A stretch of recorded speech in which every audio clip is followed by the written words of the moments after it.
So, మనకి పురుషావతారం యొక్క అంశము గర్భోదకములందు శయనింపగా, అతని నాభి సరోవరం నుండి తామరతూడు ఉద్భవించి, దాని ఉపరితల పుష్పమునందు విశ్వప్రధాన సూత్రధారుడైన బ్రహ్మదేవుడు ఆవిర్భవించెను. సో, మొదటి పుత్రుడు ఎవరు, మొదటి శిశువు ఎవరు అనేది మనం ఇక్కడ 2వ శ్లోకంలో తెలుసుకున్నాం. ఈరోజు 3వ శ్లోకం చదువుకుందాం.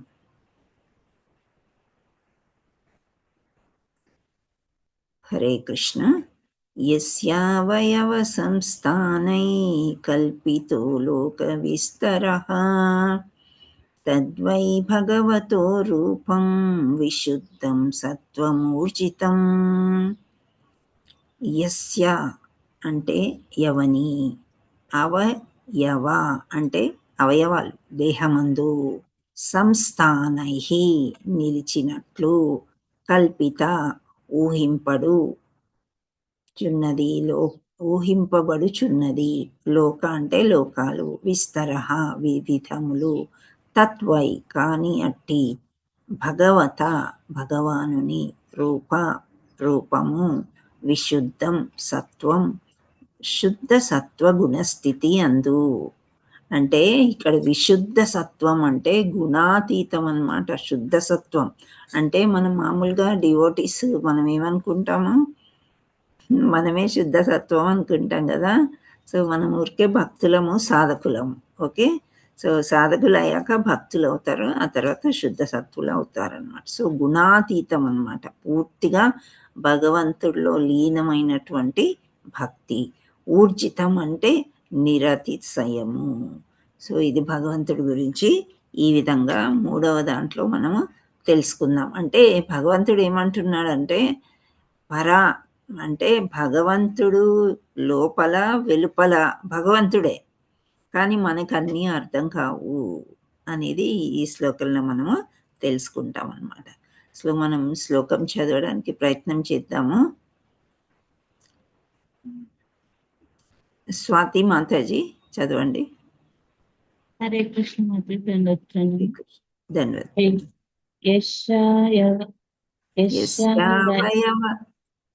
యస్యావయవ సంస్థానై కల్పితో లోక విస్తరః తద్వై భగవతో రూపం విశుద్ధం సత్వమోర్జితం. హరి బోల్. అనురాధ మాతాజీ మీరు చదవండి.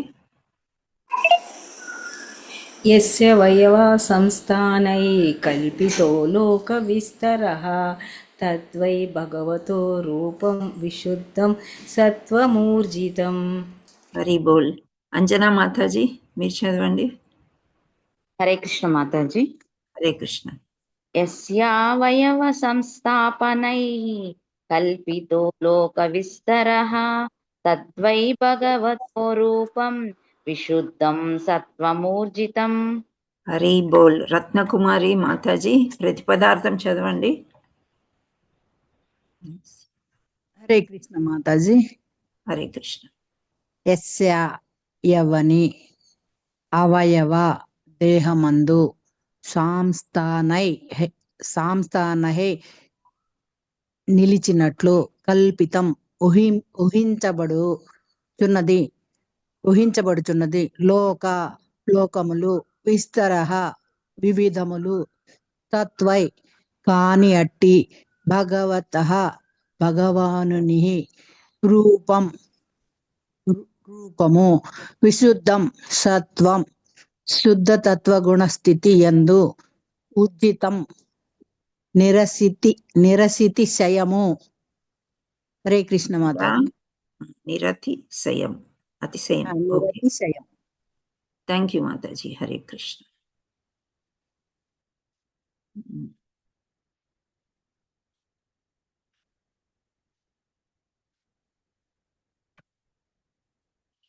ఓకే, నెక్స్ట్ సుభద్ర మాతాజీ అనువాదం చదవండి. హరే కృష్ణ మాతాజీ, దండవాద ప్రణామ్. ధన్యవాద ప్రణామ్. సమస్త లోకములు అట్టి పురుషావతారుని దేహమునందు స్థితిని కలిగి ఉన్నట్లు ఊహించబడుచున్నది. సృష్టింపబడిన భౌతిక తత్వములతో ఎటువంటి సంబంధము లేని అతని విశుద్ధ సత్వ రూపము నిరతిశయమై ఉన్నది. నిరతిశయమై ఉన్నది. హరి హరే కృష్ణ. Thank you. పద్మజ మాతాజీ భాష్యం చదవండి. హరే కృష్ణ మాతాజీ. హరే కృష్ణ. పరతత్వమైన శ్రీకృష్ణ భగవానుని దివ్యమైన ఆధ్యాత్మిక రూపమును ధ్యానింపలేనటువంటి ప్రారంభ దశ యందున భక్తునికే విశ్వరూప భావనము అంటే విరాట్ రూప భావనము ప్రత్యేకముగా ఉద్దేశింపబడి ఉన్నది. అట్టివానికి రూపమనగా భౌతిక జగమునకు సంబంధించినట్టుది. కనుకనే శ్రీకృష్ణ భగవానుని యందు మనస్సును కేంద్రీకరించుట కొరకు భక్తి యందలి తొలి దశలో పరతత్వం యొక్క విరుద్ధ భావనము అవసరమై ఉన్నది. పూర్వము తెలుపబడినట్లు భగవానుడు భౌతిక తత్వములను కూడి ఉన్న మహత్తత్వ రూపంగా తన శక్తిని వ్యక్తము చేయుచున్నాడు. హరి బోల్ మాతాజీ. హరి బోల్. Thank you. హరి బోల్ మాతాజీ. నాగమణి మాతాజీ, నాగమణి అవధానం. హరే కృష్ణ మాతాజీ. హరే కృష్ణ. తన శక్తి ఓకే. శ్రీకృష్ణ భగవానుని యొక్క శ్రీకృష్ణ భగవానుని శక్తి యొక్క వ్యక్తీకరణము మరియు స్వయము శ్రీకృష్ణ భగవానుడు ఒక విధముగా ఏకమే అయినను వేరొక భావనలో శక్తి వ్యక్తీకరణమైన మహత్తత్వము ఆ భగవాను నుండి భిన్నమై ఉన్నది. అనగా భగవానుని శక్తి భగవానితో ఏకకాలమున సమానము మరియు భిన్నము అయి ఉన్నది. కనుకనే నిరాకారవాదికై ఉద్దేశింపబడిన విరాట్ రూపము భగవానుని నిత్య రూపమునకు అభిన్నమై ఉన్నది. భగవాను నిత్య రూపము మహత్తత్వం యొక్క సృష్టికి పూర్వము కూడా నిలిచి ఉన్నది. కనుకనే ఆ దేవదేవుని నిత్య రూపం నిరతిశయమును భౌతిక గుణములకు పరముగాను అయి ఉన్నదని ఈ శ్లోకంలో నొక్కి చెప్పబడినది. శ్రీకృష్ణ భగవాని యొక్క అట్టి దివ్యమైన ఆధ్యాత్మిక రూపము అతని ఆంతరంగిక శక్తిచే వ్యక్తమగుచుండును. అతని అసంఖ్యాక అవతారముల వ్యక్తీకరణ కూడా మహత్తత్వము యొక్క సంపర్కము ఏమాత్రము లేకుండా దివ్య లక్షణమునే సంతరించుకొని ఉండును. హరే కృష్ణ. హరి బోల్. Thank you Mataji. Hare Krishna.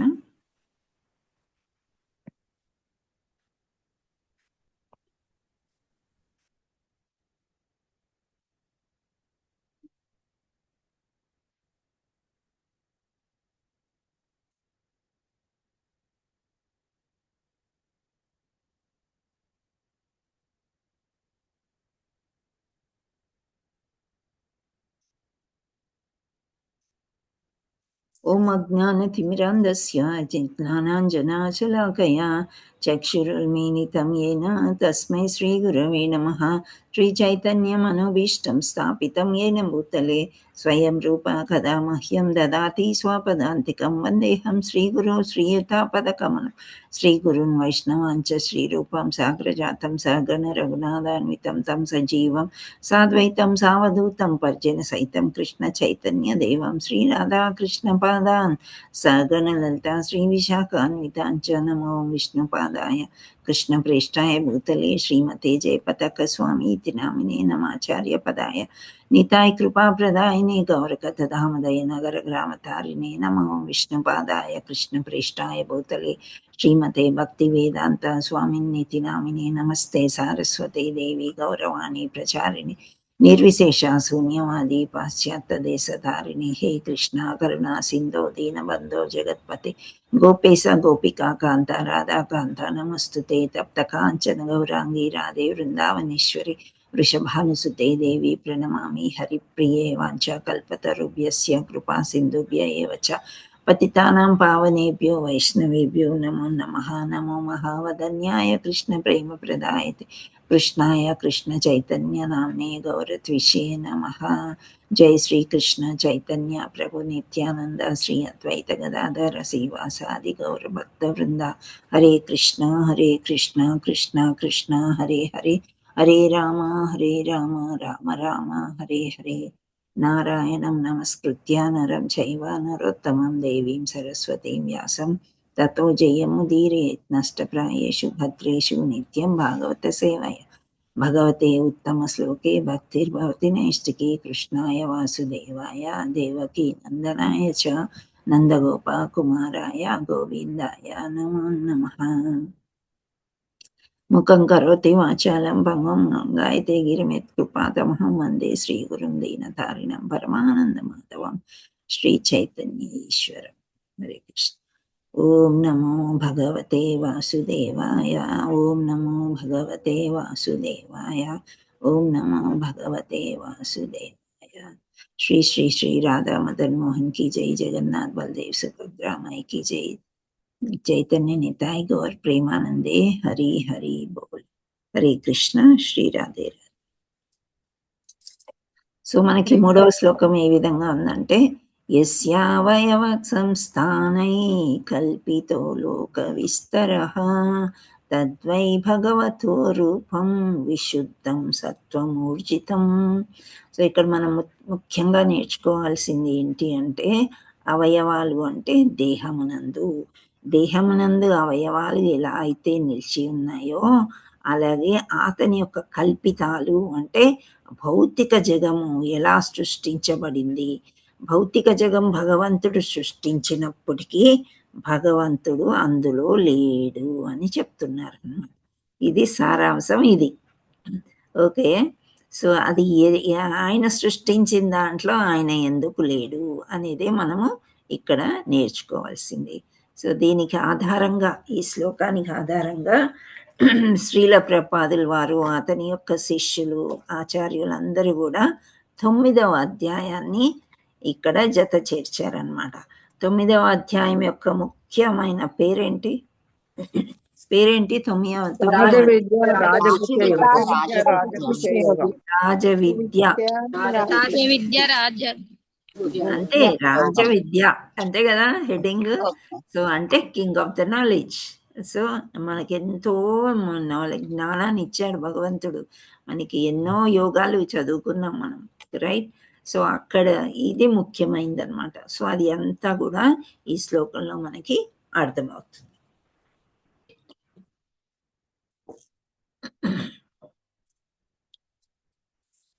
So మనం ఇప్పుడు వరకు అవతారాల గురించి తెలుసుకుందామని అనుకున్నాం, కానీ ఈ అవతారాలకి మూలం ముందుగా మనం తెలుసుకుంటున్నాం. సో మనకి ఫస్ట్గా వచ్చింది పురుషావతారం అని చెప్పారు. పురుషావతారం యొక్క పేరేం చెప్పారు? ఫస్ట్ పురుషావతారం యొక్క పేరు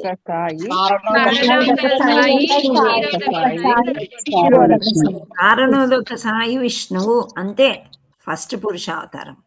తర్వాత అక్కడి నుండి మనకి గర్భోదక సాయి విష్ణు. సో అంతా ఈ మూలము, ఈ సృష్టికి మూలము, కారణము అంతా కూడా రెండవ విష్ణువే. ఫస్ట్ విష్ణువు విశ్వాలని సృష్టించాడు, అంతే కదా. సో సెకండ్ విష్ణువు ఎవరైతే వచ్చారో అతనే మనకి అంతా కూడా సృష్టికి మూలము. అంటే ఫస్ట్ ఎవరిని సృష్టించారు? గర్భోదక సాయి విష్ణువు ఫస్ట్ ఎవరిని సృష్టించారు? సృష్టించారు.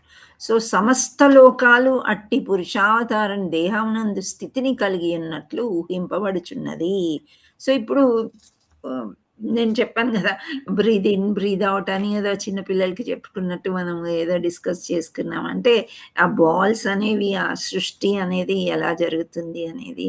సో ఇవన్నీ ఎక్కడి నుండి? ఇప్పుడు గాలి మనకి లోపల ఉంది, వెలుపల కూడా ఉంది.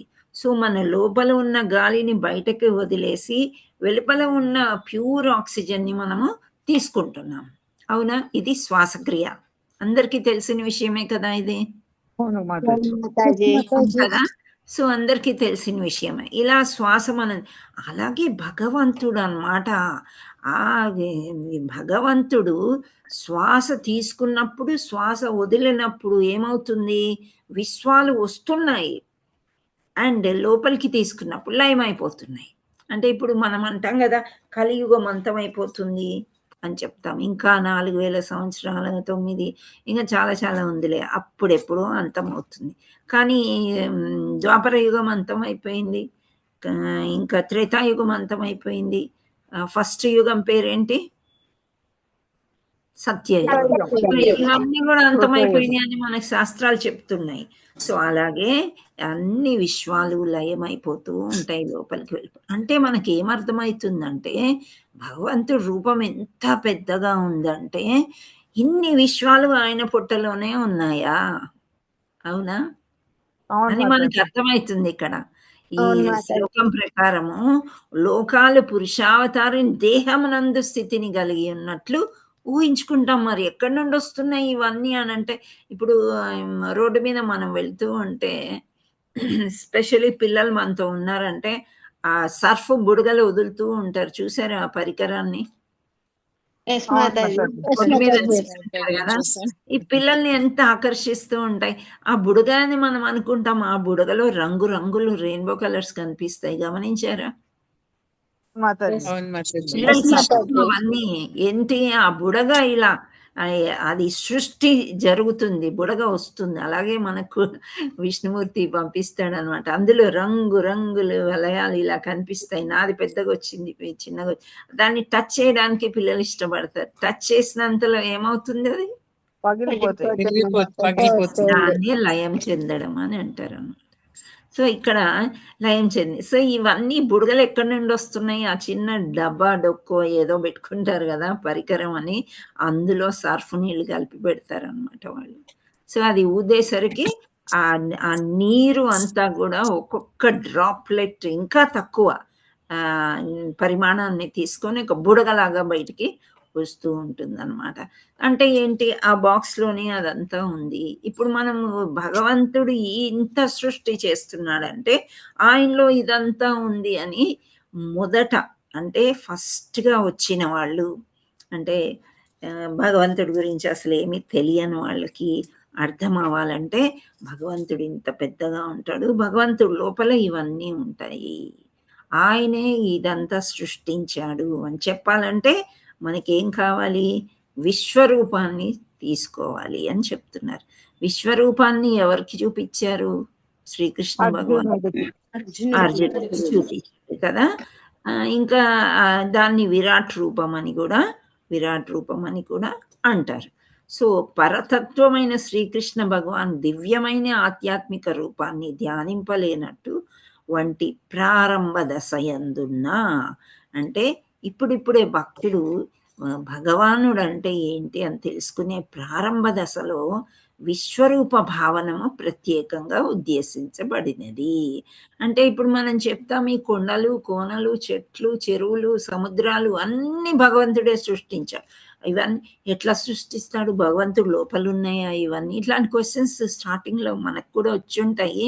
సో ఇక్కడ ప్రారంభ దశలో ఇలా ఊహించుకోవాలి అని చెప్తున్నారు. మీరు ఎవరైనా మాయాపూర్ విజిట్ చేసి ఉంటే అక్కడ చాలా పెద్ద విష్ణువు ఉంటాడండి, ఇలా పడుకుని. కారణందొక సాయి విష్ణువు, ఆ విశ్వాలన్నీ ఇలా ఎంత బాగా చేశారో అసలు. నేనే ఆ విగ్రహాన్ని అంటే ఆ చిత్రపటము ఊహించుకుంటూనే నేను ఈ క్లాసులు తీసుకుంటున్నా. ఎంత పెద్దగా ఉంటుందంటే ఒక ఫుల్ వాల్ అంతా చేశారనమాట వాళ్ళు. అంటే మేము ఉండే హోటల్లో ఈశోద్యాన్ అందరూ ఉండొచ్చు, అందులో అందరూ ఉన్నారేమో తెలియదు నాకు ఇంతకుముందు.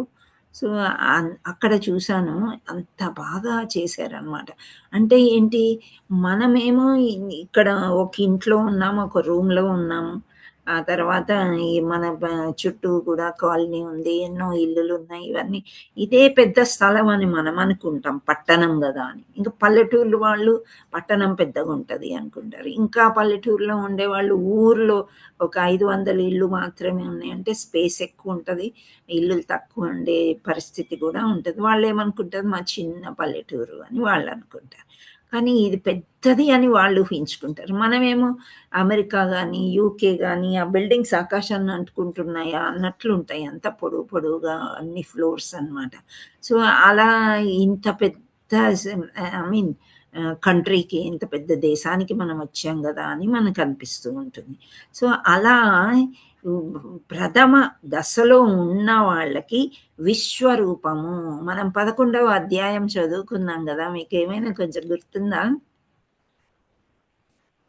ఇన్ని తలలు ఉంటాయి భగవంతుడికి, ఇన్ని చేతులు ఉంటాయి, ఆ హరే పొట్ట కృష్ణ ఉంటది, పళ్ళు యశోద దంతాల్లో మాతకి విశ్వరూపం చూపిస్తాడు కదా విశ్వరూపం చూపిస్తాడు. ఆ దంతాల్లోంచి వీళ్ళందరూ వెళ్ళిపోతుంటే అందులో గుచ్చుకుని రక్తాలు కారుతుంటే అర్జునుడికి భయమేస్తుంది కదా, హే కృష్ణ ప్రభు శాంతించు శాంతించు, హరే నార్మల్ కృష్ణ రూపానికి హీ వచ్చేయమని సక్సెస్. అడుగుతాడనమాట. సో దాంట్లో మొత్తం కనిపిస్తుంది విశ్వరూపంలో మనకి. ఇప్పుడు మనం చదువుకునే శ్లోకంలో ఏదైతే ఎక్స్ప్లెనేషన్ అనేది ఉందో అదంతా దాంట్లో ఉంటుంది.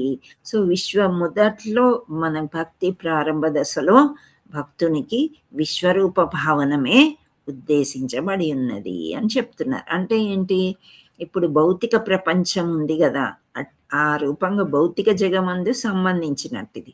భగవానుడు భౌతిక ప్రపంచానికి కూడా సంబంధించినటువంటి వాడే.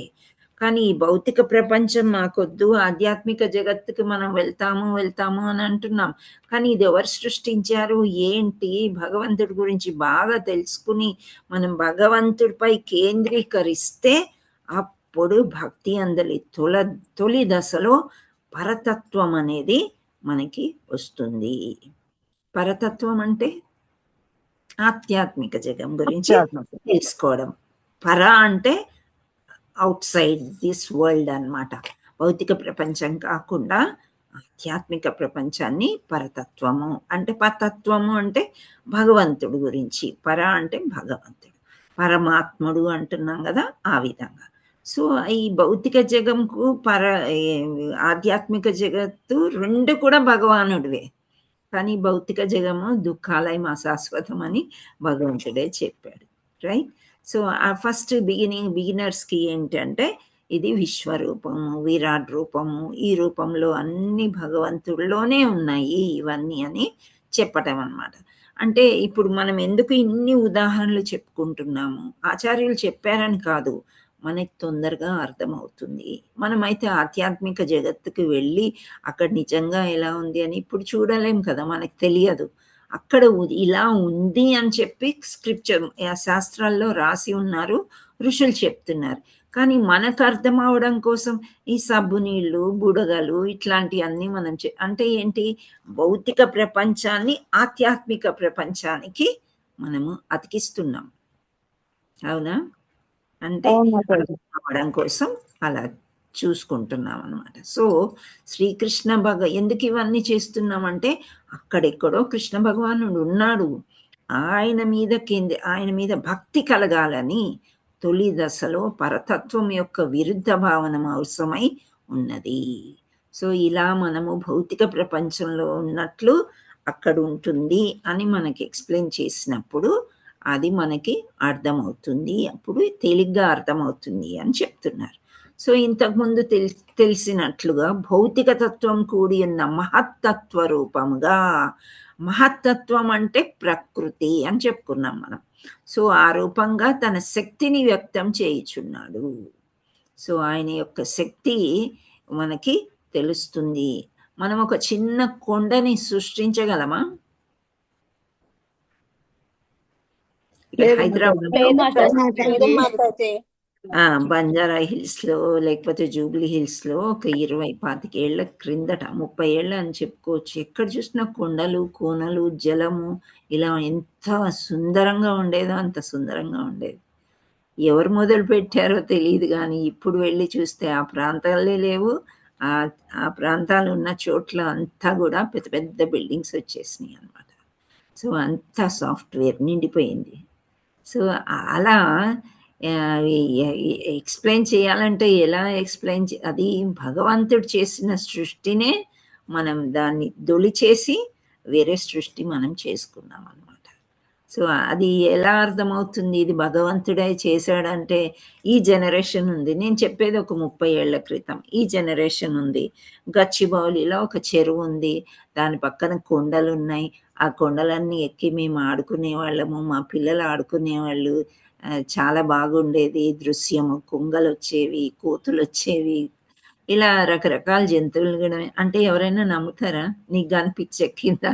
అక్కడ గచ్చిబౌలి దగ్గర పోయి చూడు, ఎంతంత పెద్ద బిల్డింగ్లు ఉన్నాయి, ఇవన్నీ భగవంతుడు చేశాడు, అది ఇదని నువ్వు చెప్తున్నావు, ఇప్పుడు మరి మనుషులు కడితేనే కదా అంత పెద్ద బిల్డింగ్ వచ్చింది, ఇన్ని జాబ్స్ వచ్చాయి, ఇంత ఆర్థికంగా ఇంత పెరిగింది హైదరాబాద్ అనే చెప్తారు, కానీ వాళ్ళు చూడలేదు కాబట్టి వాళ్ళకి తెలియదు. అంతేనా? అంతే అవును మాతాజీ. మాతాజీ. అండ్ ఇంకా 20 సంవత్సరాల క్రిందట సోమాజిగూడ అంటే ఇక్కడ పంజాగుట్ట అంటే 5 గుట్టలు ఉండేవంట.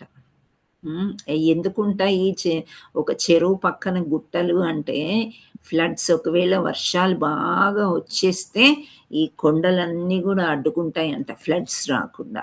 అది భగవంతుడి సృష్టి. ఆ సృష్టినే దొరిచేశాడు. పంజగుట్ట అని పేరైతే మిగిలింది, కానీ ఎక్కడ గుట్టలు ఉన్నాయో ఎక్కడ లేవో తెలియదు. మనం తిరుపతి వెళ్తే చూస్తాం కదా, కొన్ని ఇల్లులేమో పైన వరుసలో ఉంటాయి, కొన్ని ఇల్లులేమో కింద వరుసలో ఉంటాయి కదా, గమనించారా మీరు? అవును మాతాజీ. సో అలా ఉండేదన్నమాట. ఒక 25 ఏళ్ల క్రింద సోమాజిగూడ, పంజగుట్ట ఆ విధంగా ఉండేది.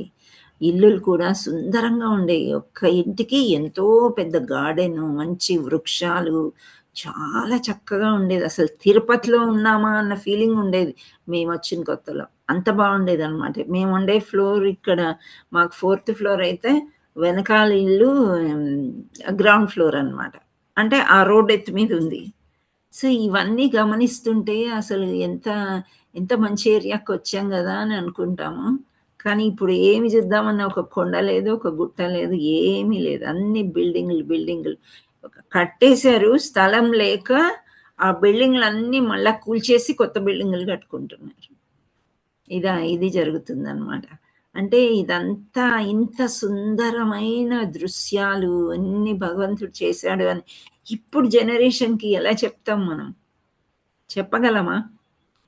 పిక్చర్స్ చూపించగలుగుతాం కానీ మనం నిజంగా చెప్పలేము కదా. ఒక సమయంలో భువనగిరి వెళ్ళాలంటే ఒక ఊరు, సిటీ నుండి గచ్చిబౌలి వెళ్ళాలంటే ఒక ఊరు. అక్కడ ఎంత మంచి స్వచ్ఛమైన గాలి, నీరు అంత బాగుండేది అనమాట. అవన్నీ ఏంటి దగ్గర అయిపోయినాయి. సో ఎందుకు బిల్డింగ్లు వచ్చేసి అస్సలైన సుందరీకరణ అంతా పోయిందన్నమాట. అంటే మహత్తత్వ రూపాన్నే మనం చెడగొట్టేస్తున్నాం. ఆయన యొక్క శక్తినే మన శక్తిలాగా మార్చుకుంటున్నాం. అవునా కాదా?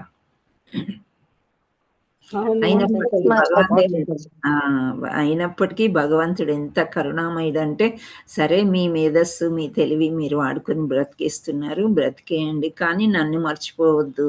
నన్ను మర్చిపోయినా పర్వాలేదు, నేను మీ దగ్గరకు వస్తాను అంటున్నాడు. ఎవరు వస్తున్నారు మీ దగ్గరికి? కృష్ణుడు. ఎవరు మళ్ళీ చెప్పండి. పరమాత్ముడు, భగవంతుడు, కృష్ణుడు. ఒక మంచి పేరు ఇవ్వండి. ఎవరు వస్తారు రోడ్డు మీదకి? ఊరేగింపు.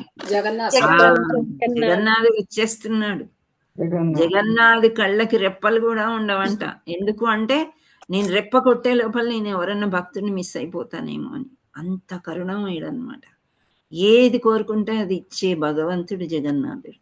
సో ఆ జగన్నాథుడు, సరే నా పిల్లలు ఇన్ని కష్టాలు పడుతున్నారు, ప్రభుజీ చెప్పారు ఎంత దౌర్భాగ్యులు వీళ్ళు, అసలు మానవ జన్మ ఇచ్చిందే భక్తి చేయడానికి, వాళ్ళు భక్తి చేసే పొజిషన్లో లేరు. పర్వాలేదు, నా యొక్క దర్శనంతోనే వాళ్ళు భక్తులు అవ్వచ్చు, వాళ్ళు కోరుకున్న కోరికలు తీరవచ్చు, నేనే వస్తాను పదండి అని అన్నాడంట. సో అలా ఊరేగింపుకి వచ్చాడంటే ఊరేగింపులాగా గుండీచా మార్జన్కి వెళ్తాడు. అక్కడ నుండి మళ్ళీ గుడికి వస్తాడు 2 సార్లు. ఒకసారి వెళ్తాడు, మళ్ళీ ఇంకోసారి వస్తాడు. 2 సార్లు కూడా. ఫస్ట్దేమో రథయాత్ర అనుకోండి. ఆ రథం మనం పట్టుకున్నట్లయితే అది తాడు ఒక్కసారి పట్టుకుంటే చాలంట. జీవితంలో మనం మరణించే సమయంలో రథయాత్ర గుర్తొస్తే మనకి ముక్తి పొందుతామంట. జగన్నాథుడు అంత కరుణామయుడు అనమాట. ఒక్కసారి చూస్తే చాలు అతని కళ్ళల్లో మనం వచ్చామో ఒక్కసారి అని అంటే ఆ భగవంతుడు మనని గుర్తు పెట్టుకుని మరీ ఆయన దగ్గరికి తీసుకెళ్తాడని ఈ జగన్నాథ్ కథల్లో ఉంటాయి అన్నమాట. సో అంత కరుణామయుడు కృష్ణుడు. సో శ్రీకృష్ణ భగవానుని శక్తి యొక్క వ్యక్తీకరణము మరియు స్వయం శ్రీకృష్ణ భగవానుడు ఒక విధంగా ఏకమైనను వేరొక భావంలో శక్తి వ్యక్తీకరమైన మహత్తత్వం ఆ భగవాను నుండి భిన్నమై ఉన్నది. సో భగవంతుడి సృష్టిని సృష్టించాడు కరెక్టే, కానీ భగవంతుడు ఇందులో ఉన్నాడా అంటే లేడు అని చెప్తున్నారు అన్నమాట. అంటే ఇక్కడ ఒక ఉదాహరణ ఎలా ఇస్తున్నారంటే, అనగా భగవానుని శక్తి భగవానునితో ఏకకాలంలో సమానము మరియు భిన్నమై ఉన్నది. భగవంతుడే సృష్టించాడు, అంతా భగవంతుడిదే. అయినప్పటికీ కూడా భగవంతుడు ఇక్కడ లేడు, ఉన్నాడు అని చెప్పడం, లేడు అని చెప్పడం. అంటే ఇక్కడ ఒక ఉదాహరణ, మనం ఎప్పుడైనా భౌతిక ప్రపంచం ఉదాహరణ తీసుకుంటే మనకు తేలిగ్గా అర్థమవుతుందని చెప్పి ఆచార్యులు ఈ విధంగా చెప్తాడు. ఒక రాజు ఉన్నాడండి. ఫర్ ఎగ్జాంపుల్ మనం ఇక్కడ ప్రైమ్ మినిస్టర్ ఉన్నాడు. ఇప్పుడు మనం ఇక్కడ ప్రైమ్ మినిస్టర్ ఫర్ ఇండియా, భారతదేశానికి ప్రధానమంత్రి. సో ఆ ప్రధానమంత్రిని మనము ఏదో సినిమాల్లో అక్కడిక్కడ చూడడమే కానీ రోజు మన ఇంటి పక్క నుండి వెళ్ళడం మనం చూడం కదా, చూస్తామా? చూడం మాతాజీ. కానీ we belong to India or no? మనం భారతదేశానికి చెంది ఉన్నామా లేకపోతే అమెరికా వాళ్ళమా? భారతదేశానికి చెంది భారతీయులమే కదా మనం కూడా. అంటే మనకు కూడా ప్రైమ్ మినిస్టర్ మోడీ గారే. సో అలా ఇప్పుడు మనం ఈ తెలంగాణలో ఉన్నా, ఆంధ్రప్రదేశ్లో ఉన్నా, పూరి జగన్నాథ్లో ఉన్నా, ద్వారకాలో ఉన్నా, బృందావనంలో ఉన్నా, ఎక్కడున్నా ఇదంతా కూడా భారతదేశం. భారతదేశానికి రాజు మోడీ. ఒక రాజు రాజ్యాన్ని విస్తీర్ణం చేసిన కానీ ఆయన స్వయంగా అక్కడ ఉండరు అని చెప్పటం అన్నమాట. సో భగవానుడు కూడా ఆయనే చేశాడు. మనం ముందు శ్లోకాల్లో అంతా కూడా చూసుకున్నాం. సో ఆయన మహత్తత్వాన్ని సృష్టించింది ఆయనే, కానీ ఆయనకు సంబంధం లేదన్నమాట ఇక్కడతో. ఉందా? ఇక్కడ ఏమన్నా ఫర్ ఎగ్జాంపుల్ మళ్ళీ ఒకసారి చెప్పుకుందాం. తెలంగాణలో కొన్ని యాక్సిడెంట్స్ అయినాయి, కొన్ని తుఫాన్లు వచ్చినాయి, అవి వర్షాలు పడ్డాయి, కొన్ని కొట్టుకుపోయినాయి, కొన్ని లాభాలు వచ్చినాయి, కొన్ని నష్టాలు. ఇవన్నీ కూడా ప్రైమ్ మినిస్టర్కి ఏమన్నా సంబంధమా? లేదు మాతాజీ. ఏమీ లేదు, వార్తల్లో వస్తాయి అంతే. అవన్నీ కూడా చూసుకోవడానికి ఒక మినిస్టర్ని ఇక్కడ పెట్టారు, ఆయన్నే మనం చీఫ్ మినిస్టర్ అంటున్నాం. చీఫ్ మినిస్టర్కి కూడా పెద్ద సంబంధం ఉండదు. ఆ మధ్యలో మళ్ళా ఒక్కొక్క మినిస్టర్ ఉంటారు కదా, ఎడ్యుకేషన్కి ఒక మినిస్టర్ అని, లేకపోతే హాస్పిటల్కి హెల్త్ మినిస్టర్ అని, ఇలా రకరకాలుగా వాళ్ళు చూసుకుంటూ ఉంటారు. సో ఉన్నట్లు కూడా లేనట్లు కూడా అని ఇక్కడ భగవానుడి గురించి అలా చెప్తున్నారనమాట. నేనే సృష్టించాను కానీ నేను అందులో లేను అంటాడు 9వ చాప్టర్లో. మనం 4వ శ్లోకంలో ఇప్పుడు చూద్దాం, ఇది అయిపోయిన తర్వాత చూద్దాం. సో ఏకకాలంలో సమానం మరియు భిన్నమై ఉన్నది కనుకని నిరాకారవాది అయి ఉద్దేశించబడిన విరాట్ రూపము భగవాను నిత్య రూపానికి అభిన్నమై ఉన్నది. నిత్య రూపం ఎలా ఉంటది? భగవంతుడి ఒక గోప బాలకుడిలాగా ఉంటాడు రజభూమిలో. ద్వారకాలో చూస్తే పెద్ద రాజు, నగలేసుకొని మంచి బట్టలు వేసుకొని. ద్వారకా చూసారా మీరు? ద్వారకాధీష్ చాలా అందంగా ఉంటాడు, చాలా నగలేస్తారు అనమాట, ఇంత రిచ్ అన్నమాట అక్కడ. నేను చూసిన మాతాజీ. Very good. సో అలా ద్వారకాధీష్కి వ్రజభూమిలో ఉండే గోపబాలుడికి బృందావనంలో ఉండే కృష్ణుడికి చాలా తేడా ఉంటుంది. సో ఇక్కడ ఉండే కృష్ణుడు గోపబాలులు ఎలా ఉంటారో అలా రాధమ్మతోని ఉంటారనమాట. అక్కడ రాజు ఆపోజిట్లో రుక్మిణీదేవి కూడా చాలా రిచ్గా ఉంటుంది. సో అలా డిఫరెంట్గా ఉంటారనమాట. అంటే ఏంటి, ఆయన ఒక్కొక్క దగ్గర ఒక్కోలాగా ఉంటారు, భిన్నంగా ఉంటూ ఉంటాడు. అయితే నిరాకారవాది అయి ఉద్దేశించిన విరాట్ రూపం భగవాను నిత్య రూపానికి అభిన్నమై ఉన్నది. ఇప్పుడు మనం ఒక ఫాదర్ లాగా, ఒక బ్రదర్ లాగా, ఒక ఫ్రెండ్ లాగా చూసుకుంటే ఆవేశాల్లోనే చూసుకుంటాం మనం. ఇప్పుడు మన ఇంట్లో ఇంటి యజమాని పెద్ద ఆఫీసర్ అనుకోండి, కంపల్సరీ సూటే వేసుకొని వెళ్ళాలి ఆఫీస్కి.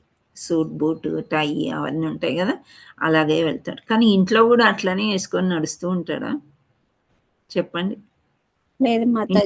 తర్వాత ఇంటి వస్త్రాలే వేసుకుంటారు, ధోతి పంచ వేసుకోవడమో లేకపోతే మామూలుగా నూలు బట్టలు వేసుకోవడం. అప్పుడే కదా తండ్రి భావన వస్తుంది పిల్లలకి.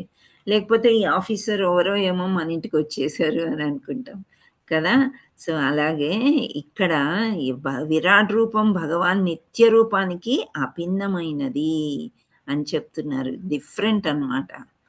సో భగవాను నిత్య రూపం మహత్తత్వం యొక్క సృష్టి పూర్వం కూడా నిలిచి ఉన్నది. అంటే సృష్టికి ముందు కూడా ఉంది అట్లాంటి రూపం భగవంతుడికి, కానీ సృష్టి చేసేటప్పుడు మనకు తెలిసింది. కనుకనే ఆ దేవదేవుని నిత్య రూపము నిరతిశయమును భౌతిక గుణములకు పరముగను అయ్యున్నదని ఈ శ్లోకంలో నొక్కి చెప్పబడుచున్నది. శ్రీకృష్ణ భగవాను యొక్క అట్టి దివ్యమైన ఆధ్యాత్మిక రూపము అతని ఆంతరంగిక శక్తిచే వ్యక్తమగుచున్నది. సో ఆయన యొక్క దివ్య రూపము ఎందుకు చూపిస్తాడు అర్జునుడికి అని అంటే, అడుగుతాడు కదా అర్జునుడు, నువ్వు ఇది ఈ శక్తి ఆ శక్తి ఈ లీల ఆ లీల అన్నీ చెప్తున్నావు, నాకు ఒక్కసారి చూడాలనుంది, ఇవన్నీ నీలో ఎలా ఉండిపోయినాయి, నీలో ఎలా అమర్చుకున్నావు, నాకు చూడాలనుంది కృష్ణ అని అంటాడు. సరే చూపిస్తాను నీకు అంత ధైర్యం ఉంటే అని అనుకుంటాడు కృష్ణుడు. లోపల నవ్వుకుంటాడు అనమాట. నవ్వుకునేసరికి ఇంకా పెద్ద రూపం వచ్చేస్తుంది, విరాట్ రూపం. అందులో అన్నీ చూసేస్తాడు మొత్తం అన్నమాట. ఇంకా అన్నీ చూసేసరికి ఇక్కడ మనకి ఉండే చిన్న ప్రపంచము, అక్కడ ఇన్ని లోకాలు ఇన్ని చూసేసరికి చాలా భయం వేస్తుంది అర్జునుడికి. అండ్ యశోదామాతకి ఏమవుతుంది, బ్రహ్మాండాల్ని చాలా బ్రహ్మాండాల్ని చూస్తుంది చిన్న నోరులో. ఆమెకేమవుతుంది, మూర్ఛిల్లి పడిపోతుంది. ఆమెకు తెలిసిపోయింది భగవానుడని. అయినా కానీ ఆ జ్ఞాపక శక్తి పోగొడతాడు కృష్ణుడు. ఎందుకంటే ఆ వాత్సల్య ప్రేమ పోతుంది కదా, భగవానుడిలాగా చూడడం మొదలెడుతుందని ఆ జ్ఞాపకం అనేది తీసేస్తాడు అనమాట కృష్ణుడు. సో ఇతని అసంఖ్యాక అవతారాల వ్యక్తీకరణ కూడా మహత్తత్వం యొక్క సంకల్పమే మాత్రము లేకుండా సదా అటు దివ్య లక్షణంని సంతరించుకొని ఉండును. సో భగవంతుడు ఒకరి కోసం, ఒక భక్తుడి కోసం వస్తాడు కదా. అదేం శ్లోకము, భగవంతుడు వచ్చే శ్లోకము, యదా యదా హి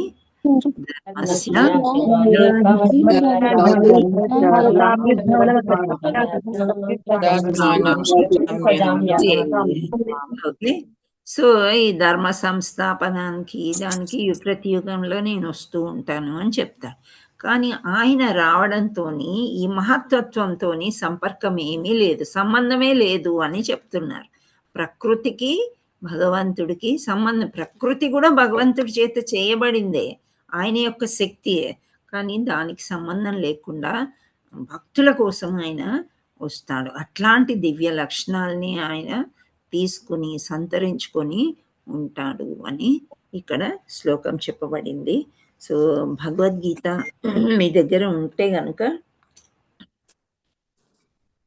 మీరందరూ 9వ చాప్టర్లో 4వ శ్లోకం తీయండి.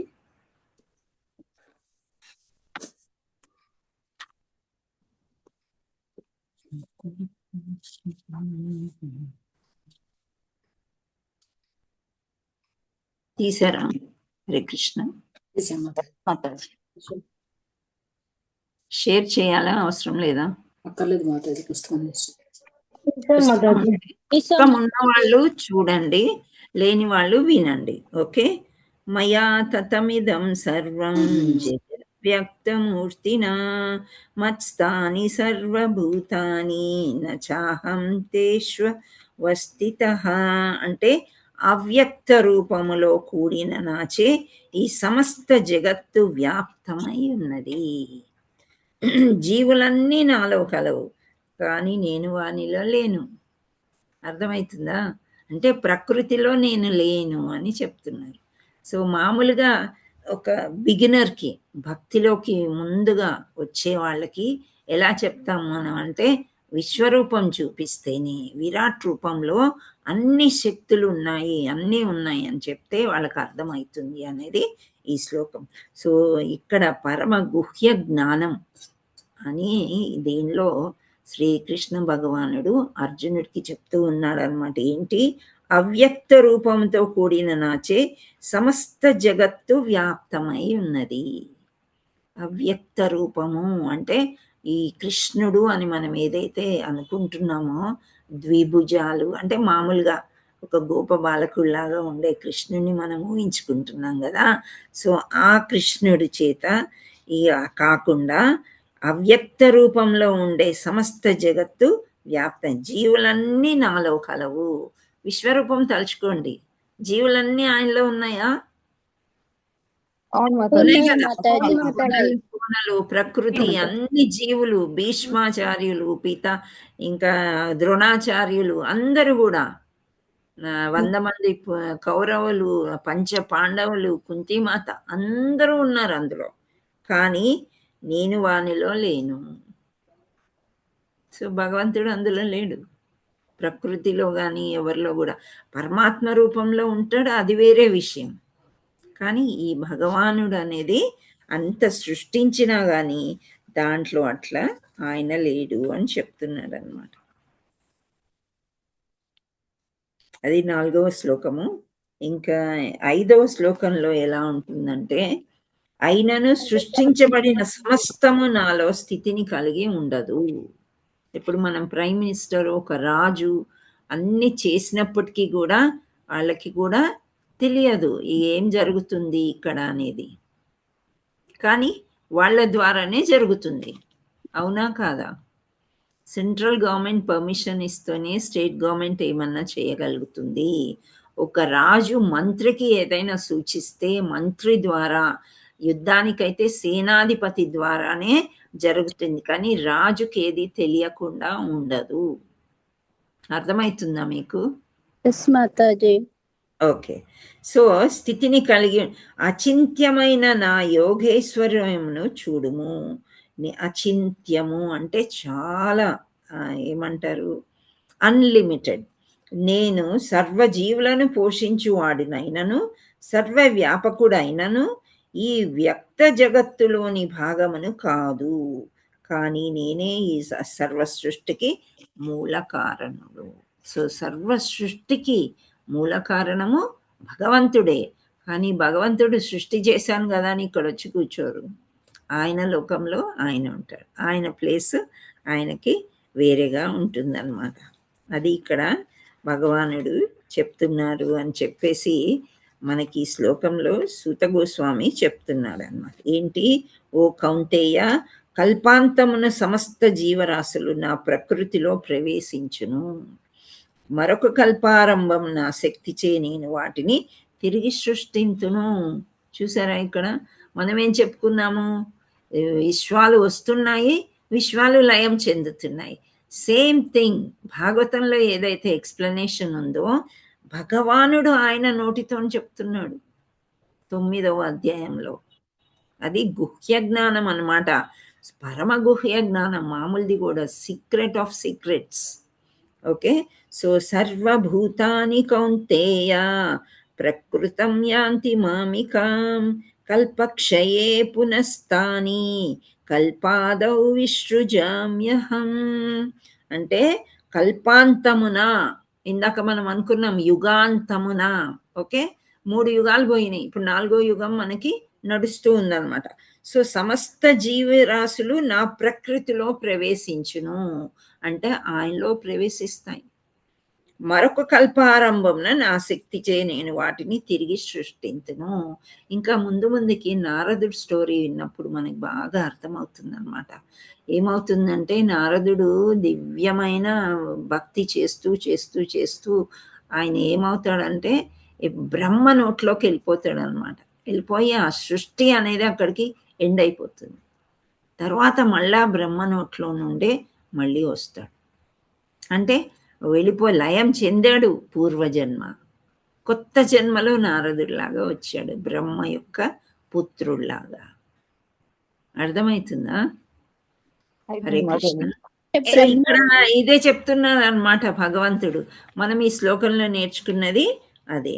ఇంకో దాంట్లో ఏమంటున్నారంటే, ఈ సమస్త జగత్తు నా ఆధీనంలో కలదు, నా సంకల్పము చేతని అది అప్రయత్నంగా తిరిగి తిరిగి ప్రకటమవుతూ నా సంకల్పము చేతని అది అంత్యమున లయము చెందును.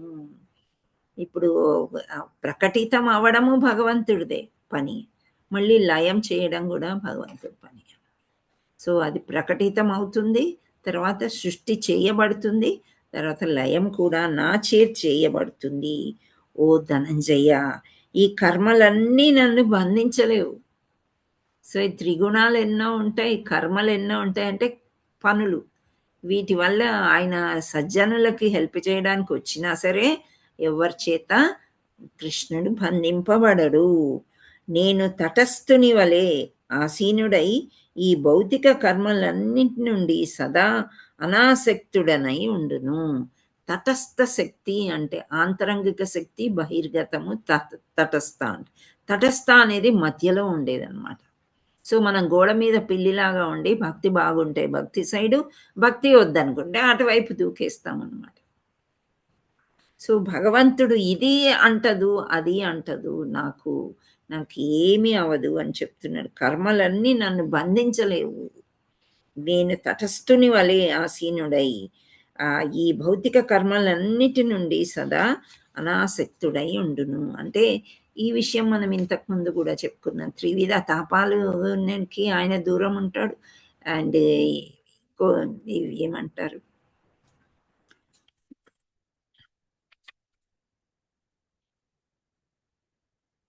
కర్మలన్నిటి నుంచి వేరే ఉంటాడు. ఆ తర్వాత ఇంకా ఈ 3 గుణాలు, త్రిగుణాల వల్ల కూడా ఏమి చెలించడు అనమాట కృష్ణుడు. అండ్ ఇంకో ఇంపార్టెంట్ శ్లోకం ఏం చెప్పారంటే, మయా దక్షిణ ప్రకృతి సూయతే సరాచరం హేతునానేన కౌంతేయ జగద్వి పరివర్తతే. అంటే నా శక్తులలో ఒకటైన ఈ భౌతిక ప్రకృతి నా అధ్యక్షన వర్తించుచు సమస్త స్థావర జంగమాలను సృష్టించుచుండును. అంటే స్థావర జంగమాలు అంటే ఈ భౌతిక ప్రకృతి మనకి ఇక్కడ ఏమని చెప్పారు, భాగవతంలో ఆ వర్డ్ ఏమని ఇచ్చారు, భౌతిక ప్రకృతికి ఒక వర్డ్ చెప్పారు కదా, మహత్తత్వం. హరి బోల్ మహత్తత్వం. ఎస్. సో ఆ మహత్తత్వం అని ఇక్కడ చెప్పారు. ఇక్కడ ఏమంటున్నారు, భౌతిక ప్రకృతి నా అధ్యక్షతనే వర్తించు సమస్త స్థావర జంగమాలు అంటే నడిచేవి, చరాలన్నమాట. అన్ని జంతువులు, జీవరాశులు అవన్నీ కూడా. స్థావరాలంటే కొండలు, కోనలు, చెరువులు, సముద్రాలు, ఇవన్నీ ఒక దగ్గర. సో ఇవన్నిటినీ కూడా ఆ ప్రకృతిలో సృష్టించబడినాయి. దాని నియమమును అనుసరించి ఈ జగత్తు మరల సృష్టించబడు లయము చెందుతూ ఉంటుంది. అంటే డిస్ట్రక్షన్ అండ్ అన్హిలేషన్ 2 కూడా జరుగుతూ ఉంటాయి. అప్పుడే పుడతాయి, అప్పుడే అన్ని కూడా లయం చెందుతూ ఉంటాయి. సృష్టించడమే కాకుండా లయం కూడా చెందుతాయి అని చెప్తున్నారు. ఇంకో దాంట్లో ఏంటంటే, అవజానంతి మా మూఢ మనుష్యాం తనుమాశ్రితం పరం భావమజాననో మమ భూతమేశ్వరం అని అంటున్నారు. అంటే భూతం అంటే ఏంటి, జీవరాశులు. సో వీళ్ళందరికీ కూడా నేనే సమస్త పరమ ప్రభువు అయిన నా దివ్యత్వాన్ని ఎరుగక నేను మానవ రూపం అవతరించినప్పుడు మూఢులు అంటే అజ్ఞానులు నన్ను అపహాస్యం చేయుదురు. సో ఇక్కడ ఇంత గుహ్య జ్ఞానము అర్జునుడికి చెప్తున్నాడు. సృష్టి నేనే చేశాను, లయము నేనే చేస్తాను, అయినప్పటికీ కూడా కొందరు మూఢులు అంటే అజ్ఞానులు నేను మానవ రూపంలో పుట్టినప్పుడు నన్ను గుర్తించలేరు, అపహాస్యం చేస్తారంట. ఏమని అపహాస్యం చేస్తారు, నల్లని వాడని, దొంగ అని, వెన్న దొంగ చేస్తాడు కదా. సో ఇలాంటివన్నీ అని అంటూ ఉంటాడనమాట. శ్రీకృష్ణుని చాలా టీస్ చేస్తారు అందరూ కూడా. సో ఆ విషయం చెప్తున్నాడు ఇక్కడ అర్జునుడికి. ఆ విధంగా మోహితులైన వారు దానవ మరియు నాస్తిక భావాలచే ఆకర్షితులగుతురు. అట్టి భ్రాంతి స్థితిలో వారి ముక్తికి సంబంధించిన వాంఛలు, కామ్యకర్మలు, జ్ఞాన సంపార్జములన్నీ వ్యర్థమగును. ఎప్పుడైతే మనం భగవంతుని నమ్మనప్పుడు ఇంకా భగవంతుడు మనకి ఏ విధంగా హెల్ప్ చేస్తాడు, ముక్తి ఎలా వస్తుంది, ఇంకా రాదు. ఈ జనన చక్ర మరణంలోనే మనము తిరిగి ఇందులోనే ఉండిపోతూ ఉంటాం అన్నమాట. సో భగవంతుడిని అర్థం చేసుకోవాలంటే ఇంకా మనం చదువుతూ ఉంటే చాలా శ్లోకాలు వస్తూ ఉంటాయి. సో ఇవి ఈ ఉదాహరణ భగవద్గీతలో కూడా 9వ అధ్యాయంలో 23వ శ్లోకం వరకు ఇవన్నీ వర్ణించారనమాట శ్రీకృష్ణ పరమాత్ముడు. ఇక్కడ భాగవతంలో సింపుల్గా మహత్తత్వం అని చెప్పి వదిలేశారు. సో మహత్తత్వం సృష్టించబడింది కృష్ణుడిచే, అయినప్పటికీ కృష్ణుడు అందులో లేడు అని చెప్తున్నారు. హరే కృష్ణ కృష్ణ కృష్ణ హరే హరే, హరే రామ రామ రామ హరే హరే. సో ఈరోజు మనం చదువుకునేది యస్యావయవ సంస్థానైః కల్పితో లోక విస్తరః తద్వై భగవతో రూపం విశుద్ధం సత్వమూర్జితం. సమస్త లోకములు అట్టి పురుషావతారుని దేహమందు స్థితిని కలిగి ఉన్నట్లు ఊహింపబడుచున్నది. సృష్టింపబడిన భౌతికత్వములతో ఎటువంటి సంబంధం లేని అతని విశుద్ధ సత్వరూపంని నిరతిశయమై ఉన్నది. సో విశుద్ధ సత్వరూపము అంటే చాలా పర్ఫెక్ట్గా ఉండే భక్తి అన్నమాట. అంత సత్వగుణం ఉండే వాళ్ళకే అర్థమవుతుంది అని చెప్తున్నారు. సో మనకు కొంచెం అర్థమైంది కదా, అర్థం అవ్వలేదా భగవంతుడు? సో మనం నమ్మినప్పుడు ఇప్పుడు మామూలుగా మనం పెన్ను పెన్సిల్ పేపర్ తీసుకొని ఒక పెయింటింగ్ వేస్తాం, లోటస్ అని ఆకు, కానీ సేమ్ కలర్స్ మనకి సృష్టిలో ఉండే కలర్స్ మనకు వస్తాయా? చాలా కష్టం, అది రావడం చాలా కష్టం. అంటే భగవంతుడికే అది సాధ్యం అన్నమాట. మనకి సాధ్యం కాదు అని చెప్పేసి మనం నమ్మడమే, అంతకంటే ఇంకా వేరేది ఏమీ లేదు. సో అది పరతత్వాన్ని నమ్మినప్పుడే ముక్తికి మార్గం అనేది మనకి దొరుకుతుంది అని ఋషులందరూ మనకి నొక్కి పలికి చెప్తున్నారు. సో జగన్నాథుడు గురించి కొంచెం చెప్పుకున్నాం కదా మధ్యలో. జగన్నాథుడు ఎంత కరుణామయుడు, ఎలా జన్మించాడు, ఇంద్రదుమ్య మహారాజు వల్ల వచ్చాడు, ఇవన్నీ మనం ఇంతకుముందు చెప్పుకున్నాం. సో ఈరోజు ఒక మహత్తత్వం అంటే ఒక మంచి విషయం జగన్నాథుడి గురించి తెలుసుకుందాం మనము. ఈ లోకంలో జరిగింది, ఒక క్యాప్టెన్ అంటే ఒక షిప్ నడిపించే అతన్ని క్యాప్టెన్ అంటారు. అయితే అతను క్రిస్టియన్ అన్నమాట. ఇది 18వ శతాబ్దంలో జరిగిందని చెప్తున్నారు.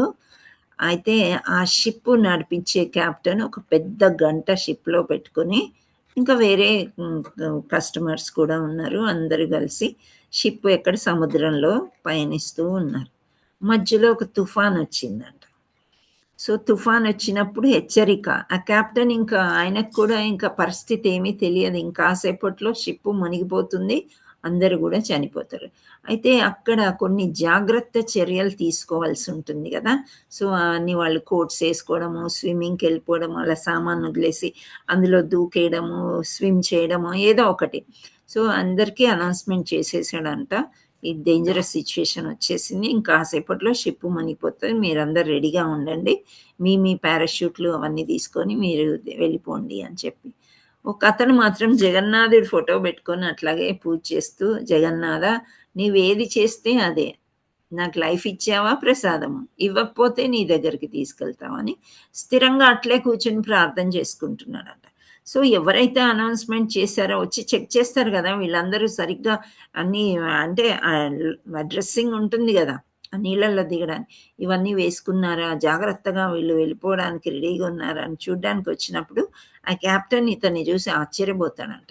ఏంటి నాయన ఇంత శ్రద్ధగా ఇలా కూర్చుని పూజ చేసుకుంటున్నా, ఇది సమయం కాదు, నీ ప్రాణం పోతుంది, అందరు పరిగెడుతున్నా, నువ్వు కూడా పద అని అంటే, లేదు మా జగన్నాథుడి గురించి నీకు తెలియదు, జగన్నాథుడు కాపాడాలనుకుంటే కాపాడతాడు, మా జగన్నాథుడు కాపాడతాడు, నేను ఎక్కడికి వెళ్ళను, నా వల్ల కాదు ఇలా దూకడము పరిగెత్తడము అని అంటాడంట. అవునా, ఇంత గ్రేటా నీ జగన్నాథుడు, నేను ఒక పెద్ద గంట చేయించాను నా యొక్క చర్చిలో పెట్టడానికి, ఈ గంట కూడా నేను ఈ షిప్లో తీసుకెళ్తున్నాను, ఒకవేళ జగన్నాథుడు ఈ తుఫాన్ ఆపేసి చేస్తే నేను జగన్నాథుడిని నమ్మి, ఆయన ఎవరు తెలుసా, ఆల్బర్ట్ బిట్టో అంట, ఒక ఫ్రెంచ్ అతను అనమాట, ఒక క్రిస్టియన్. సో ఆ చర్చికి తీసుకెళ్లే గంట నేను పూరి జగన్నాథ్కి ఇచ్చేస్తాను ఈ గంటని అని చెప్పేసి ఆయన కూడా ఇలా అన్నాడంట. అంతే. అంటే జగన్నాథుడు ఇలా నిజంగా చేస్తే, రక్షిస్తే ఆయన కూడా ప్రార్థిస్తాడు, జగన్నాథ ఈ ఓడని ఇందులో ఉండే మనుషులను అందరినీ నీవు రక్షించావంటే నేను తీసుకెళ్ళే ఈ చర్చి గంట నీకు పూరి జగన్నాథ ఆలయంలో డొనేషన్ లాగా ఇచ్చేస్తాను, నిన్నే నమ్ముకుంటాను అని ఆయన ప్రార్థిస్తాడంట. వెంటనే తుఫాన్ తగ్గిపోయిందంట. తగ్గిపోయి ఎంత సురక్షితం అయిపోయిందంటే అందరూ కూడా మంచిగా ఒడ్డుకు చేరుకున్నారు. ఈ భక్తుడితో పాటు కలిసి ఆయన ఆల్బర్ట్ బెట్టో అనే అతను, ఫ్రెంచ్ అతను, ఆ గంటను తీసుకొచ్చి పూరి జగన్నాథ్ ఆలయానికి ఇస్తాడంట. సో ఇప్పటికి కూడా ఆ గంట మనం చూడవచ్చు అని చెప్తున్నారు. ఒక మ్యూజియంలో ఉందని కొందరు చెప్తున్నారు. నేను కూడా చూసానేమో అని అనిపిస్తుంది. బ్యాక్ సైడ్ గేట్ దగ్గర అది భద్రపరిచి ఉందన్నమాట, పెద్ద గంట. ఆ గంట మోగించరేం లేదు, అలా ఉంది అలా. సో అది వినాయకుడి గుడి అక్కడ ఉంది, అటువైపు ఉంది అని చెప్పారు ప్రభుజీ. నేను చూసానేమో కానీ నా గుర్తులేదు. సో అలా జగన్నాథుడు ఎంత దివ్య లీలలు అంటే ప్రత్యక్షంగా చూసిన వాళ్ళు చెప్తారండి. సో అలాంటి జగన్నాథుడు మనకి రోడ్డు మీదకి వస్తున్నాడు. మనం ఆలయానికి వెళ్ళట్లేదు, పూరి జగన్నాథ్ వెళ్ళే అవకాశం లేదు అని అంటే ఐ థింక్ 24 రథయాత్రలో 26 ఉన్నాయంట హైదరాబాద్లో. సో ఏదో ఒక రథయాత్రలో మీరు పాల్గొని మంచి ముక్తిని పొందుతారని ఆశిస్తున్నాను. ఇంకొక చిన్న పాస్ టైమ్ ఆఫ్ గురు మహారాజ్ అండి. నిన్న గురు మహారాజ్కి చిన్న ఆపరేషన్ అని చెప్పాం కదా. అప్డేట్ ఏంటంటే అది ఏదైతే పెట్టాలనుకున్నారో సక్సెస్ఫుల్గా పెట్టారు. ఇంకా ముందుకి ఆయన కొంచెం బ్రీదింగ్ ఈజీ అవుతుంది అని అప్డేట్ వచ్చింది. సో ఇలాగే నిన్న ప్రార్థన చేసినట్టే రోజు కూడా ప్రార్థనలు అందరు భక్తులు కూడా కంటిన్యూ చేయండి. అట్లీస్ట్ ఒక్క మాల గురు మహారాజ్ కోసం చేయడానికి ప్రయత్నం చేయండి అనేది అప్డేట్ మనకి వచ్చిందనమాట గురు మహారాజ్ గురించి. సో గురు మహారాజ్ యొక్క పాస్ టైమే గురు మహారాజ్ దగ్గర ఉండే ప్రియమైన శిష్యుడు నోట్లో నేను విన్నాను వీడియో. ఆయన హైదరాబాద్ వచ్చారు, మన గౌరంగవాణి టీం ఎక్కడో అరేంజ్ చేశారు. ఆయన శ్రీల జయపతాక స్వామి గురించి చెప్తూ ఉంటే నేను వెళ్ళలేదు కానీ లైవ్ ఉండింది, విన్నాను అనమాట. సో ఒకసారి ఇట్లాగే ఇప్పుడు జగన్నాథ్ రథయాత్ర అంటే ఒక్క రోజులో అయ్యే పని కాదండి. చాలా ప్రిపేర్ చేస్తారు, స్వీట్స్ అని, పూలమాలలు 2 days కడతారు, రథాన్ని తయారు చేస్తారు, భగవంతుడికి 10 రోజుల ముందే స్నానయాత్ర చేస్తారు. సో ఇన్ని అరేంజ్మెంట్స్ అయిన తర్వాత పెద్దగా డార్క్ మేఘాలు వచ్చేసినాయి అంట ఆకాశంలో. ఇంకెంత అంటే కుంభవృష్టి కురుస్తుంది, వర్షాకాలం కదా కురుస్తుంది అని అనుకుంటే ఇంక అందరు కొంచెం ఆందోళన పడుతున్నారంట. రథాన్ని అయితే రెడీ చేశారు. ఇంకా జయపతాక స్వామి బయటకు వచ్చేసి అక్కడ ఒక పెద్ద చెట్టు ఉంటే ఆ చెట్టుకు ఒక చుట్టూ గట్లు కడతారు కదా, ఆ గట్టు మీద కూర్చుని మేఘాలన్నిటిని ఇలా తరిమేశాడంట. ఇంతే, వద్దు రావద్దు, ఇప్పుడు యాత్ర జరిగేది ఉంది, శోభాయమానంగా నీ యాత్ర జరుగుతుంది, వర్షం రావద్దు, పక్కకు జరిగిపో అని ఇలా అన్నారంట. అంతే, మొత్తం స్కై క్లియర్ అయిపోయిందంట. సేమ్ కొద్దిసేపట్లోనే ఆ నల్లని మేఘాలన్నీ వెళ్ళిపోయి వర్షం కురవకుండా మంచి వాతావరణం ఏర్పడిన తర్వాత రథయాత్ర చాలా గ్రాండ్గా జరిగింది అని చెప్పి ప్రత్యక్షంగా జరిగిన దాంట్లో ఉన్న శిష్యుడు మనకి చెప్పటం అనేది జరిగిందనమాట. సో ఇక్కడ మనం గురువుల యొక్క నమ్మిక, వాళ్ళ యొక్క భక్తి, దీన్నే శుద్ధ సత్వ భక్తి అని అంటారు అనమాట. సో మనము మేఘాలు వచ్చినప్పుడు వెళ్ళిపోండి అంటే వెళ్ళిపోతాయా? మన మనసులో పెద్ద డౌట్ అనమాట. ఫస్ట్ మనమే దేవుళ్ళం కాదు. ఇంకొకటి కూడా మనం దేవుణ్ణి కోరుకోవాలి, గురువుల్ని కోరుకోవాలి, కానీ మనం ఏమి చేయలేము. కండిషన్ సోల్స్ అంటారు. భగవంతుడు తలుచుకుంటే చేయగలుగుతాడు, గురువు ద్వారా ఇంకా చేసి చూపిస్తాడు అనమాట. సో దట్ గురువు మనని చెయ్యి పట్టుకుని భగవంతుడి దగ్గరికి తీసుకెళ్తాడని చెప్పేసి. సో అలా జరిగిన విషయము ఇక్కడ పంచుకుందామని జగన్నాథ్ రథయాత్ర వస్తుంది కదా. సో రోజు ఒక స్టోరీ మనం చెప్పుకుందాము. ఆ స్టోరీస్ అన్నీ కూడా నేను షేర్ చేశాను.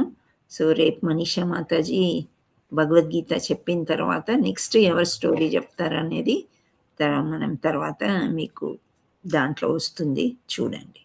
హరే కృష్ణ మాత. సో జై జగన్నాథ్. హరే కృష్ణ. చెప్పండి. మాతాజీ, మేము పోయినసారి ఉడిపి యాత్రకి వెళ్ళేటప్పుడు రథయాత్ర స్టార్టింగ్ మాతాజీ, మేము వెళ్తే ట్రైన్లు కూడా ఆపేశారు మాతాజీ. జనాలు ఎక్కడికక్కడ ఆగిపోయారు, దర్శనం కాలేదు. మళ్ళా ఉడిపి దర్శనం అన్ని చేసుకొని రిటర్న్ వచ్చేటప్పుడు మళ్ళీ వెళ్ళి దర్శనం చేసుకొచ్చాం మాతాజీ. అసలు ఎంత అంటే మొత్తం ఎక్కడ ఆపేసేస్తారు, ట్రైన్లు కూడా ఆగిపోయినాయి పోయినసారి వెళ్ళాం మాతాజీ. రథయాత్ర అట్లనే ఉంటది ఎక్కడైనా. ఇప్పుడు అబిడ్స్ టెంపుల్లో అక్కడ కూడా రోడ్ల మీద ఎక్కడి అక్కడ ఆపేస్తారు, అందరికి చూడ్డానికే ఇష్టము జగన్నాథ్. చాలా ఎన్నిసార్లు చూసినా గానీ కొందరైతే ఫుల్ రథము 4-5 అవర్స్ నడుస్తుంది, అంతసేపు కూడా నడుస్తారు. కొందరు మధ్య మధ్యలో వచ్చేస్తారు. సో అలా ఎవరి ఇష్టం లేదు, ఎవరి శక్తి అనుసారంగా వాళ్ళు చేస్తారు. అయితే పొద్దున్న మామూలుగా ప్రభు చెప్తున్నారు, మీకు ఎటువంటి భౌతికమైన కోరికలు ఉన్నా, ఎప్పుడూ లాంగ్ లాస్టింగ్ కోరికలు ఉన్నా అవి తీరట్లేదు అంటే కూడా రథయాత్రలో పొద్దున్న వచ్చి పాల్గొని రథం పట్టుకుని సాయంత్రం ఆరతి చూసుకొని ప్రసాదం పుచ్చుకొని ఇంటికి వెళ్ళండి, తప్పకుండా మీ కార్యం నెరవేరుతుంది అని చెప్పటం అనేది జరిగింది. ప్రత్యక్షంగా ఆయనకు జరిగినాయి అంట. ఆయన చెప్పిన వాళ్ళు కూడా నిజంగా వాళ్ళు రథయాత్ర అటెండ్ చేసిన తర్వాత వాళ్ళకు కూడా జరిగినది మంచి జరిగింది అని చెప్పటం అనేది జరిగింది అని అన్నారు. నిజమే, రథయాత్రలో పాల్గొనడం ఎంతో శోభాయమానంగా ఉండడమే కాదు, మనసుకి బాగా ఆనందంగా ఉంటుంది. కొంచెం శరీరం అలసిపోయినట్టు అనిపిస్తుంది కొద్దిగా, కానీ ఆనందం ముందే ఈ శరీరం అలసట ఏముందండి. వర్షం పడితే కూడా ఎవరు లెక్క చేయరు, భక్తులు డాన్స్ చేస్తూనే ఉంటారు, కీర్తన పాడుతూనే ఉంటారు అన్నమాట. So thank you so much. And ఇంకొక అనౌన్స్మెంట్, నిన్న మనం సర్టిఫికేట్స్ గురించి చెప్పుకున్నాము. సో 11th రోజు సర్టిఫికేట్ ప్రెజెంటేషన్ ఉంది బిట్వీన్ 3 and 4. హిస్ గ్రేస్ వరదకృష్ణ ప్రభు వస్తారు, మనందరు శిక్షా గురువులు ఉంటారు, గంగాపాలక్ ప్రభు, గోవింద గిరివరదాస్ ప్రభు, మళ్ళా రిషికేష్ ప్రభు. అది కాకుండా రసికా ఫెస్టివల్ జరుగుతున్నట్టుంది, చాలామంది ఆడపిల్లలు ఉంటారు. ఆ ఫెస్టివల్ అయిన తర్వాత మనకి 3 to 4 పంపిణీ చేస్తారు, మహాప్రసాదం కూడా ఉంటుంది అని చెప్పారు. ఇంకా మీరందరూ కూడా అబిడ్స్ టెంపుల్కి 11th సాటర్డే రావడానికి ప్రయత్నం చేయండి. మనం ఎప్పుడు పెడతారని రోజు అడిగి వాళ్ళని చాలా అవస్థ పెట్టాం కాబట్టి తప్పకుండా అందరు కూడా రండి. ఇంతకుముందు అటెండ్ అయ్యి మళ్ళీ అటెండ్ అయితే మీరు మళ్ళీ తీసుకోవచ్చు సర్టిఫికేట్. ఒకసారి తీసుకున్నాం కదా, ఏం నేను 6 సర్టిఫికేట్లు తీసుకున్నాను SGRవి. వరదకృష్ణ చేతుల మీదుగా, రాస్ బిహారీ ప్రభు చేతుల మీదుగా, రిషికేష్ ప్రభు అలా ఒక్కొక్క ఫోటో అవి చూసుకుంటుంటే అసలు ఇంతకుముందు చదివిందంతా భౌతికంగా మర్చిపోతాం.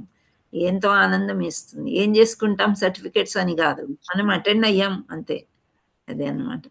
సో మీరు హరే కృష్ణ మాతాజీ, మీరు వస్తారా ఆ రోజు సాటర్డే రోజు? మిమ్మల్ని చూడాలనిపిస్తుంది. నేను రాకుండా ఉండలేను కదా, మీరందరూ వస్తే. అదే మిమ్మల్ని కలవాలంటే మీ గ్రూప్ వాళ్ళని చూడాలని మీరు కూడా అన్నారు కదా, మేము పరిచయం చేసుకుంటాం మిమ్మల్ని. Okay Mataji, thank you Mataji.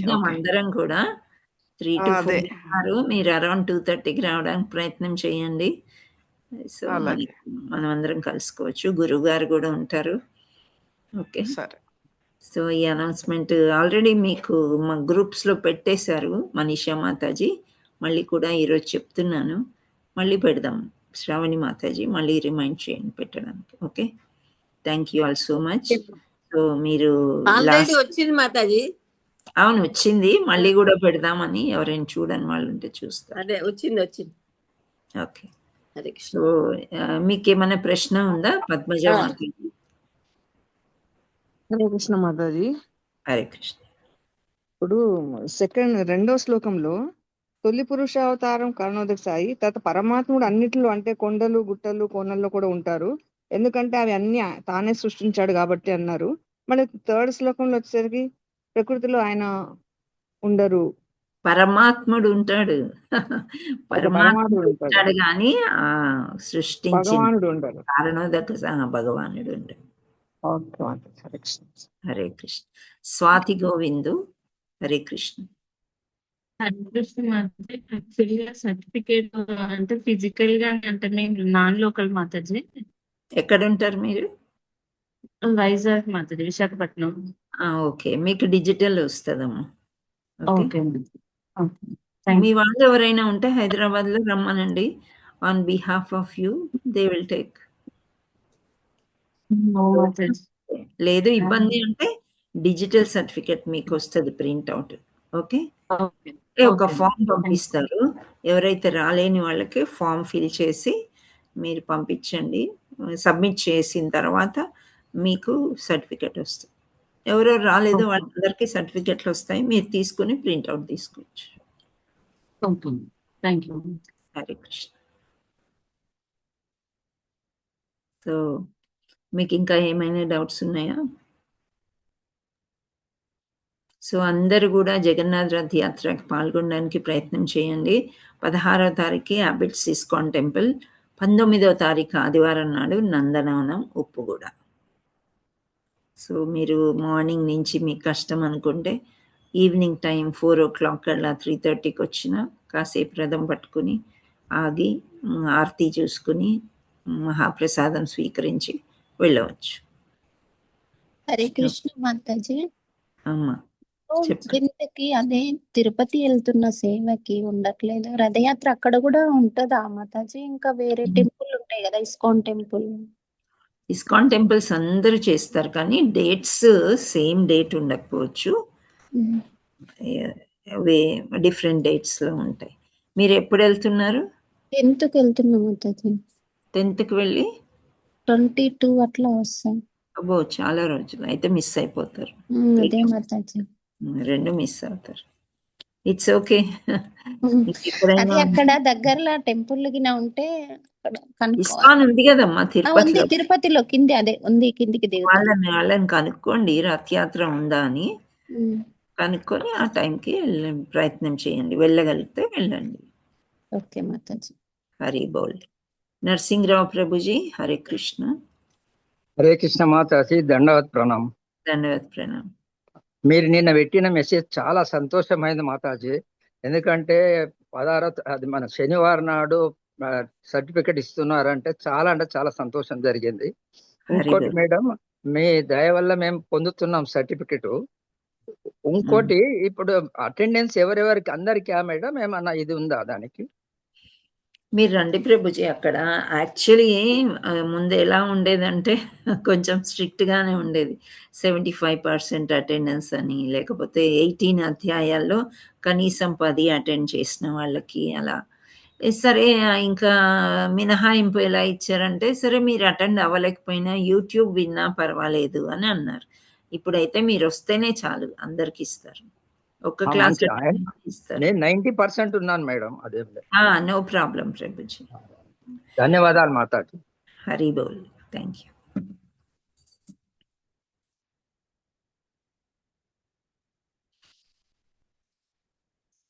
So okay, రేపు మళ్ళీ నెక్స్ట్ వీక్ మనం భాగవతం క్లాస్లో కలుసుకుందాము. రేపు ఎల్లుండి సంకీర్తన అండ్ భగవద్గీత ఉంటాయి. అండ్ మీకు కూడా ఏమైనా పూరి జగన్నాథ్ కథలు ఏమైనా తెలిసి ఉంటే ఒక్కసారి నాకు కానీ శ్రావణి మాతాజీకి కానీ మనీషా మాతాజీ కానీ మెసేజ్ చేయండి. ఓకే, మెసేజ్ చేయండి, నేను కథ చెప్పగలను. హెడ్డింగ్ ఇస్తే సరిపోతుంది, 10 నిమిషాలు తీసుకుని చెప్పడానికి అవకాశం ఉంటుంది. ఓకే, 19వ తారీఖు కాదు కానీ 18 వరకు మనం చెప్పుకోవచ్చు. 19th యాత్ర ఉంటుంది, అందులో ఆ రోజు సండే మనకు క్లాస్ ఉండదు. సో 18th వరకు మనం స్టోరీస్ చెప్పుకుందాం. ఓకే, ఈరోజు లైవ్ స్టోరీస్ 2 చెప్పాను నేను. సో రేపు నుండి ఇంకా జగన్నాథ్ లీలలు కథలు మనము చెప్పుకుందాం. శ్రావణి మాతాజీ మీరు ఎండింగ్ ప్రేయర్ చేయండి. హరే కృష్ణ మాతాజీ. ప్రణామాలు మాతాజీ. ప్రణామం. ఒక రాజు అదే పూరి జగన్నాథ్ అది కూడా చెప్పొచ్చా మాతాజీ? శిల్పి చెక్కుతుంటే అలా చిన్నగా తయారు చేసినందుకు అలాగే ఉన్నాడు పూరి జగన్నాథ్ అని.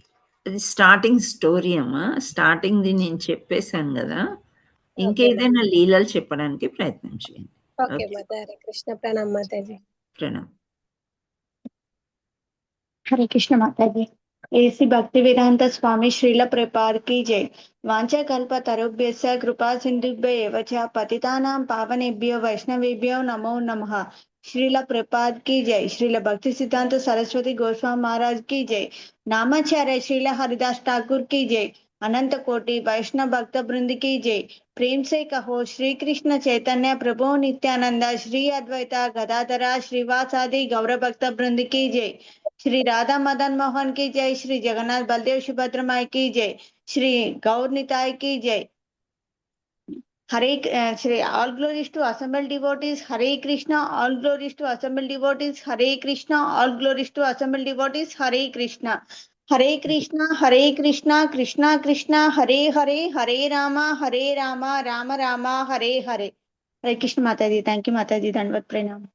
Thank you. Thank Hare you all Krishna so much. माताजी धन्यवाद प्रणाम माताजी। Dhanavad pranam. Thank Hare you. Krishna Mata ji. Hare thank Krishna you माता माता जी। जी, धन्यवाद हरे प्रणाम। कृष्णा माता जी। थैंक यू माता जी।